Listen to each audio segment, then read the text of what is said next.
My ex said I'd never find someone like her. A year later, I'm dating a model who had a secret crush on me in high school. I was scrolling through Reddit when I came across a story about a guy whose girlfriend was openly cheating on him. She didn't even try to hide it. She acted like it was completely normal. It reminded me of my ex. I haven't shared this story much because it was painful at the time, but reading that post made me think, why not? This happened about 2 years ago. I met my ex, let's call her Lisa, through a dating app. It wasn't one of those casual hookup apps. It was one where people were looking for real relationships. At the time, I was 33 and she was 30. We matched, started chatting, and clicked instantly. We had the same sense of humor, the same interests, and could talk for hours without getting bored. It felt different. After a few weeks of texting and calling, I finally asked her out. I was nervous because she was absolutely stunning. Not that I saw myself as unattractive, but she was in a different league. I even thought, this probably won't last. Someone like her has endless options. I didn't want to get my heart broken, but she agreed to the date, and we had an amazing time. It confirmed everything I had felt during our conversations. We started dating seriously and things were great, except for one small thing that stuck in my mind. One night, we were having one of those random late-night talks, and the topic of hall passes came up. If you don't know, a hall pass is when you and your partner pick one celebrity you'd be allowed to sleep with, no consequences. It's supposed to be a joke, just for fun. Lisa brought it up, which was unusual because I was usually the one to start silly conversations like that. She said her hall pass would be some famous actor. Fair enough, he's a good-looking guy. But then she smirked and added, honestly, I don't think many celebrities would turn me down. She said it like she meant it. I always knew she was beautiful, but hearing her say it like that felt off. It wasn't just confidence, it felt like she genuinely believed she could have anyone. It didn't sit right with me. I laughed it off at the time, but the thought stuck in my mind for days. For a while after that conversation, everything seemed fine. But then I started noticing small changes in her behavior. She began coming home later than usual. Normally, she'd get home around 6 p.m., but now it was 7, sometimes even 9 p.m. And her reasons? They were always vague. I lost track of time, or I ran into a friend. Before, she used to tell me everything about her day. Now her answers felt empty. She also got irritated whenever I asked why she was late. She'd snap at me, saying I was being controlling or that I didn't trust her. I didn't want to argue, so I let it go. But the late nights kept happening, and my gut feeling grew stronger. Something wasn't right. One night I finally asked her if everything was okay.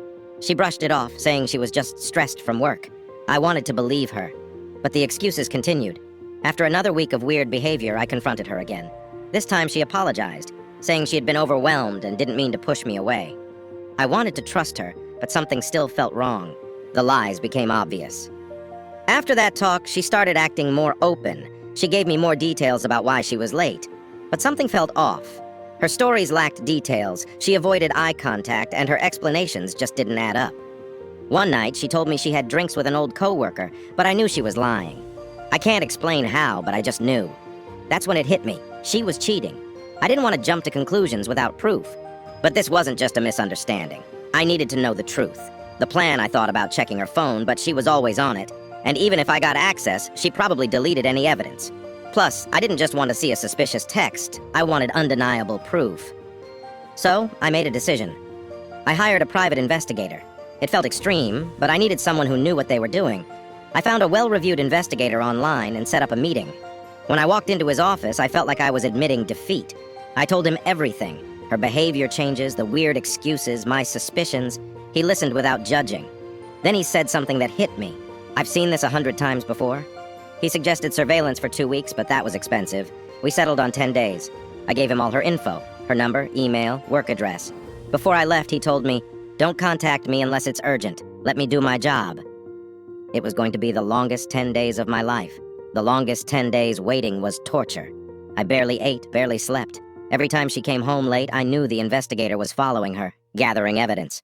3 times in those 10 days, she came home after 9 p.m. Each time, she gave the same weak excuses. And each time, I knew she was lying. I kept telling myself, this is it. The investigator will catch her. The truth comes out. On the 10th day, the investigator called. He kept it brief. "I have what you need. We should meet." I could barely breathe as I drove to his office. My hands were shaking on the wheel. When I walked in, he had a manila envelope on his desk. He asked if I wanted him to explain or if I wanted to see the evidence myself. I told him to tell me first. He took a deep breath and said, "Your suspicions were right." There was no sugarcoating it. He told me she had gone to an apartment 3 times, stayed for about 2 hours each time, and always met the same guy.